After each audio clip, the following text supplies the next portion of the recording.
आज हमारे साथ एक बेहद खास मेहमान कार्यक्रम में हो रहे हैं शामिल एमके ग्लोबल फाइनेंशियल सर्विसेज के मैनेजिंग डायरेक्टर कृष्ण कुमार कारवा साहब। कारवा साहब कॉमर्स ग्रेजुएट होने के बाद चार्टर्ड अकाउंटेंट भी है और 30 सालों से ज्यादा लंबा गहरा अनुभव सर का है इक्विटी रिसर्च का, इक्विटी एसेट मैनेजमेंट का और कॉर्पोरेट एडवाइजरी का। सर बहुत बहुत स्वागत है आपका, धन्यवाद हमें समय देने के लिए। सबसे पहले धन्यवाद। आपको, आपकी पूरी टीम और एमके के सारे जितने भी आपके निवेशक हैं सर, उनको हमारी तरफ से नए साल की बहुत बहुत शुभकामनाएं सर। धन्यवाद आपको भी और आपके सभी दर्शकों को और जी आपकी पूरी टीम को आने वाले ईयर के लिए नई शुभकामनाएं। जी। दुनिया भर में कई मुश्किलें रही सर 2022 के साल में, फिर भी बाजार लाइफ हाई के आसपास हैं, तो साल ठीक ठाक निकल गया। अगले साल के लिए सर बताएं, आउटलुक आपका क्या व्यू बन रहा है? पहले ग्लोबल मार्केट से शुरू करते हैं, फिर मैं इंडियन मार्केट से भी आपसे पूछूंगा। तो दुनिया भर को आप कैसे देख रहे हैं सर? देखिए, ये साल तो ऑब्वियसली इंडिया काफी जबरदस्त आउट परफॉर्म किया है वर्सेस ग्लोबल मार्केट्स। जी एंड चार अभी अभी भी ग्लोबल मार्केट देखेंगे तो तीन चार रीजन है जो अपने को केयरफुल रहना चाहिए। बोलिए वो इन्फ्लेशन है, राइजिंग इंटरेस्ट रेट्स है, और जो यूक्रेन रशिया की जो वॉर है, आई थिंक ये, और प्लस जो क्वांटिटेटिव टाइटनिंग चल रही है, ये चार कारण अभी भी कुछ गए नहीं है। तो ये वोलेटिलिटी तो रहेगी ग्लोबल मार्केट्स में, ग्लोबल इकोनॉमी में, और जितने भी अपने आईएमएफ वगैरह की जो टारगेट्स हैं ग्लोबल इकोनॉमी की ग्रोथ के, वो भी काफी वीक है। प्लस एक पॉजिटिव जो हो सकता है वो ये है कि चाइना अभी वो कोविड के आई थिंक आखिरी दौर से शायद गुजर रहा है, बट डिफिकल्ट दौर है, बट नाउ वो ओपन ओपन अप हो रहा है। तो वो अगर ओपन अप होता है तो उससे ग्लोबल इकोनॉमी में कितना फिलिप मिलता है, वो देखने वाली बात है। तो that could be a positive once China एकदम नॉर्मल ऑपरेशंस में आ जाए। दूसरा आप देखेंगे तो इवन यूरोप और जापान, वहां पे भी अब इंटरेस्ट रेट्स काफी जोर से बढ़ने लगे हैं। तो माहौल थोड़ा बहुत ही वॉलेटाइल रहेगा ग्लोबल इकोनॉमी का, वॉलेटिलिटी बहुत ज्यादा रहेगी। तो that, and as far as India is concern, I think कोई, अगर आप 2-3 साल के हिसाब से देखें तो कोई ग्लोबल बड़ी इकोनॉमी नहीं है जिसका 6-7% real GDP growth for the next 2-3 years काफी काफी हद तक आपको कॉन्फिडेंटली आप बोल सकते हैं।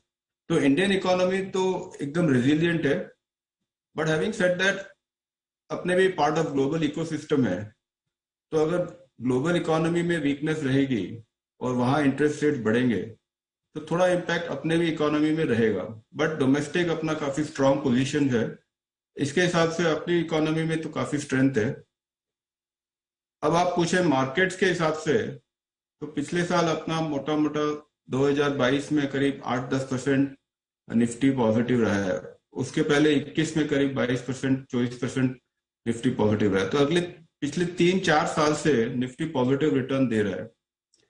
अपने जो वैल्यूएशन है निफ्टी के, आई थिंक रीजनेबल वैल्यूएशन है। अगले साल के लिए आप अगर इकोनॉमी की ग्रोथ के हिसाब से अर्निंग ग्रोथ देखें तो करीब 15-16% अर्निंग ग्रोथ भी आनी चाहिए। तो हो सकता है कि इंडेक्स रिटर्न्स बहुत ज्यादा एनकरेजिंग ना हो। इंडिविजुअल स्टॉक स्पेसिफिक आपके हिसाब से आप काम कीजिए तो मे बी पोर्टफोलियो रिटर्न्स अच्छे हो सकते हैं।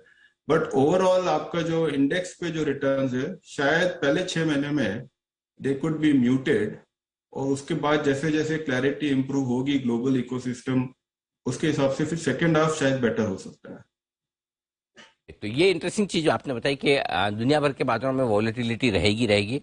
भारत की इकोनॉमी बेहतर है, लेकिन ये मुश्किल होगा कि हम ग्लोबल मार्केट्स के मुकाबले में ज़्यादा बेहतर प्रदर्शन कर पाएं, तो दुनिया भर के बाजारों के साथ साथ ही चलेंगे। ऐसे में सर बताएं, भारत में निवेश के लिहाज से अगर लोग मौके ढूंढ रहे हैं तो कब ठीक रहेगा और कौन सी थीम्स में निवेश करना ठीक रहेगा? देखिए, ऐसा है कि जहाँ पे भी वैल्यूएशंस काफी रीजनेबल है, और जो पिछले साल जहाँ पे मूवमेंट स्टॉक्स में कम रहे हैं और जहाँ अभी आगे इम्प्रूवमेंट लग रहा है, जैसे कि ऑयल मार्केटिंग कंपनीज है, अगर तेल का ऑयल के दाम अभी स्टेबलाइज हो गए हैं, थोड़े वीक भी हो रहे हैं, तो लग रहा है कि, और वैल्यूएशन सभी ऑयल मार्केटिंग कंपनीज के बहुत ही रीजनेबल है। तो वो एक सेगमेंट है जहाँ पर इन्वेस्टर्स को अगर नेक्स्ट 6 से 12 महीने के हिसाब से इन्वेस्ट करे तो अच्छे रिटर्न्स मिलने चाहिए। दूसरा मुझे लगता है कि जिस हिसाब से ईपीसी कंपनीज है, भले वो रोड में हो और रेलवेज में हो या सब इन्हीं सब सेक्टरों में है, वहां पे इन्वेस्टमेंट्स काफी हो रहा है। और जो कंपनियां बच गई है उनके सबके पास अच्छे मार्जिन पे उनको बिजनेस मिल रहा है। तो वो एक सेगमेंट जरूर है जहां पे अगर इन्वेस्टर्स, और वैल्यूएशन सभी कंपनियों के बहुत ही रीजनेबल है। तो काफी कंपनियां बैंकरप्ट होने के बाद अब जो बची हुई कंपनियां हैं उनमें मुझे लग रहा है कि अपॉर्चुनिटी इन्वेस्ट करके और रिटर्न बेटर मिलेंगे। तीसरा सेगमेंट है जहां पे पिछले 3 साल से स्टॉक प्राइसेस काफी घट गए हैं, वो है इंश्योरेंस सेक्टर, लाइफ इंश्योरेंस और इवन इवन जनरल इंश्योरेंस। वहां पर भी आप देखें तो अब बिजनेस अपटिक काफी अच्छा है। वैल्यूएशन जो आसमान को छू रहे थे, अब बहुत ही रीजनेबल वैल्यूएशन हो गए हैं। एंड जो एक पीएसयू बड़ी इंश्योरेंस कंपनी का आईपीओ होना था, उसका ओवरहैंग वगैरह भी जो था, वो भी सब कुछ इज ऑल बिहाइंड अस। तो वो एक सेगमेंट है जहां पे भी आप अगर ये भाव से इन्वेस्ट करें तो रिटर्न्स ठीक मिलने चाहिए। As far as banking financial banks है, आई थिंक अच्छा, बहुत अच्छा रिटर्न्स आ चुका है इनमें। और काफी बैंक्स के valuation now all time high पे है। नो डाउट बिजनेस मोमेंटम है, बट आई थिंक वो एक सेगमेंट ऐसा है जहां ओवर इन्वेस्टमेंट, सभी इन्वेस्टर्स के पास इन्वेस्टमेंट हो चुके हैं, तो वहां पर अंडर ओनरशिप वाले कोई शेयर्स हैं, तो वहां पे आप इन्वेस्ट करेंगे तो पैसा बनेगा। बट जो नामी, जो नॉन नेम्स है, वहां पे आप इन्वेस्ट करेंगे तो शायद आपको कोई बढ़िया रिटर्न नहीं मिलेगा। और ऑलरेडी आप देख रहे हैं पिछले 2-2.5 महीने से दैट जो बड़े प्राइवेट बैंक्स हैं वहां पे रिटर्न्स नहीं बन रहे हैं।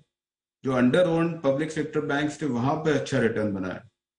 तो I think going forward also banks में अगर आप डिफ्रेंशिएट नहीं करेंगे तो वर्किंग में कोई प्रॉब्लम नहीं आएगी, बट रिटर्न बनना एक अलग बात है। बहुत इंटरेस्टिंग चीज सर आपने बताई। पहली चीज तो ये कि फाइनेंशियल्स में आप तेजी में रहें, और साथ ही साथ मैन्युफैक्चरिंग कंपनियों में, तो जहां पर कैपिटल गुड्स और जो ज़्यादा से ज़्यादा प्रोडक्शन बेस्ड कंपनियां जो जहाँ हो रही वहाँ पर फोकस किया जाए। लेकिन एक सबसे इंटरेस्टिंग और सबसे बढ़िया थीम जो बताई, इंश्योरेंस कंपनियों की जो इस साल काफ़ी खराब प्रदर्शन रहा है, लाइफ इंश्योरेंस, जनरल इंश्योरेंस कंपनियां, यहाँ पर आपको फोकस करना चाहिए। बैंक्स खरीदे, लेकिन वो वाले जो चले नहीं है, वैल्यूएशन कंफर्ट है, जो ज़्यादा चल चुके हैं वहाँ सावधान रहे। सर, और कहीं सावधान रहने की ज़रूरत है इनके अलावा, स्पेशली जो ग्लोबल मार्केट से जुड़े सेक्टर्स हैं, आईटी, मेटल्स?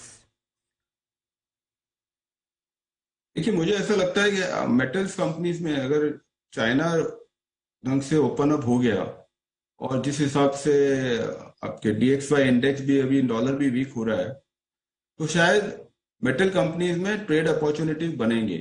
और काफी पिछले साल स्टॉक्स घट भी चुके हैं दाम में, और वर्किंग वगैरह उसमें ग्लोबल मेटल प्राइसेस अगर इम्प्रूव हुए तो शायद वहां पर एक ट्रेड अपॉर्चुनिटी जरूर बनेगा। आईटी कंपनीज में मुझे लगता है कि देर आर हेडविंड्स, वैल्यूएशन है वो फेयर वैल्यू पर है। तो शायद इंडिविजुअल इन्वेस्टर्स को लार्ज कैप में अभी कोई इन्वेस्ट करने की कोई जल्दी नहीं करनी चाहिए। लेट देम कंपनियों के रिजल्ट्स आने दीजिए। कंपनी, सभी कंपनियां जरूर बोल रही है कि मार्जिन जरूर इंप्रूव होंगे, बट बिजनेस में हेडविंड्स है। तो जहां पर बिजनेस में हेडविंड्स है और वैल्यूएशन रीजनेबल है, तो पैसे नहीं बनेंगे आपके। आप अभी इन्वेस्ट करके कोई मतलब नहीं है। I think investors should be very very careful in mid cap IT, because जब हेडविंड होते हैं तो ये मिड साइज कंपनियां होती है, उनको सबसे ज्यादा रेजिस्टेंस मिलता है in terms of new business. तो वहां पे शायद प्राइस करेक्शन भी बहुत ज्यादा हो सकता है, तो वहां पे थोड़ा सा केयरफुल रहना चाहिए। दूसरा, फार्मा कंपनीज आई थिंक अभी भी वो स्ट्रगल कर रहे हैं। काफी कंपनियों में बिजनेस, एक तो जेनरिक्स में फिर भी प्राइस करेक्शन चल ही रहा है, और इनपुट प्राइसेस वगैरह में भी फिर से दाम बढ़ रहे हैं। तो वो सेगमेंट, अगर आप डोमेस्टिक फोकस फार्मा कंपनीज में इन्वेस्ट करेंगे तो फिर भी बेटर है। But global generic focus pharma companies में अभी भी आपको केयरफुल रहना चाहिए। ओके, तो ये है आपके लिए इंटरेस्टिंग जो सारी थीम्स हैं, जहाँ पर आपको पैसे लगाने के मौके भी मिलेंगे और थोड़ा सावधान भी रहना है। करवा साहब, बहुत बहुत धन्यवाद सर हमारे लिए समय देने के लिए, और एक बार फिर से आपको नए साल की बहुत बहुत शुभकामनाएं। आपको भी, और धन्यवाद। धन्यवाद।